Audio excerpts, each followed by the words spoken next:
Understanding your students' 2015 K-Prep report. We'll break the report down section by section. It is still very parent-friendly. At the top of the first page is a short explanation about the Common Core standards which are tested.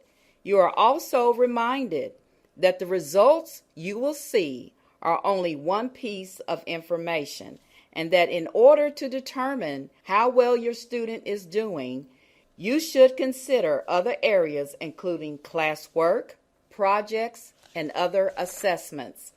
The next area contains a chart showing your students' performance levels. Different grades are tested on different subjects. In this sample, you see 3 subject areas: reading, math, and on-demand writing. You see where your students scored and what the average score in that subject is at the student school, the district average, and the state average. The performance levels continue to be novice, apprentice, proficient, and distinguished. In the next section, you get an explanation of your student's performance level in each subject area. What does it mean to be proficient in reading? This will give you a better idea of your student's level of understanding in each subject area. Moving to the back page, you will see your student's growth percentile. Last year's tests in reading and mathematics grouped your student and others with similar test scores. Using this year's test, your student is compared to his or her group, and a student growth percentile is created which shows how your student kept pace or fell behind the group. Students must reach the 40th percentile to be considered achieving growth.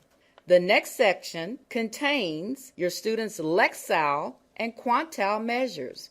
These sound like fancy words, but quite simply, a student receives a Lexile reader measure based on their score that describes their reading ability.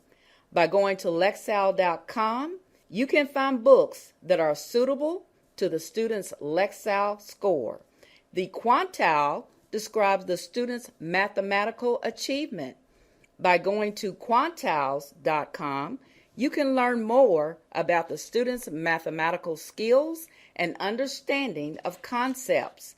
Plus, you can also find activities parents can use with their children. Finally, you will see how your student compared to other students across the nation.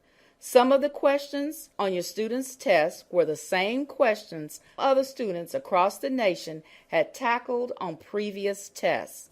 The percentile ranking is in comparison to a national statistical norm group of students.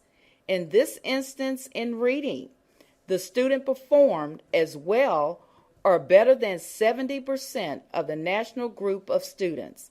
In the last column, you will see what you and your student's teacher can do to improve and continue progress in that subject matter. And that's it. 2 pages that provide you with an idea of how your student is performing in the classroom. Again, please remember that this is just one piece of information. It is very important to be active in your students' learning. Watch for other indicators and talk with teachers to get an overall picture of your students' achievement.